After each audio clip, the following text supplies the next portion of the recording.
ngo Yesu azayiruka ajye kubatabara ko yaragiye ngo ntihabati ngo azayiruka ajye kubatabara. Petero ati igihume Yesu ati nimureme ni jewe. Petero atuma Yesu agasanga ari wewe. Ni muri Yesu koko twahoranye nanjye mwiranze ati mwino Petero aragenda kwejuru y'amazi kwe atangira kubemeza rero ingorane y'abantu nayi atamuze mu mwanya mu nyubako n'abajenga mwe ibi ndi wabishobora kandi matamuze hejuru y'amazi abereka ko nawe yabaye Petero hahatawe none yarifuti ni Petero wabikoze nta muzabishobora. Ega ni Petero wabikoze nta wundi wabikoze. Nibaza ko nta nduru uzabikora muri iyi minsi ya vuba atari Petero witembere hejuru y'amazi. Petero yari umuntu akomeye nk'abantu nimugire ngo yariciya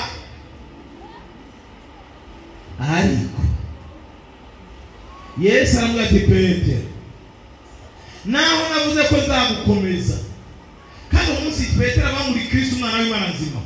Yesu yamuvuze ijambo rikomeye aravuga ngo Petero kuri wewe niho nzubaka ishengero ryanjye ndetse n'amarembo y'ikuzimu ntabwo azarishobora. Petero atari nakomesha ntunyibeshe ishengero ryubatse kuri jyewe. Yes ariko aya masezerano yose n'amasengesho yose n'ibikorwa byose Petero yakoze Yesu aragati umve n'amaso musengere mujye kumosha amara kuba wararirimbye kera Yesu aguhezagiye kuba uvugishwa cyane Imana iguha umugisha kuba ukoresha ibihambaye Imana iguha umugisha ariko ikizabikomeza icyagira icyo kimara bamaso usenge mujye kumosha amara kuko Petero ntabwo umurusha ubushobozi. Petero n'umurusha imbaraga. Petero kubera atasenze bya bintu byose yabonye bya bintu byose yakoreshejwe bya bintu byose yabayemo ingaruka zabayize kubera kudasenga. Baje gufata Yesu n'ahantu usoma yikora ku nkota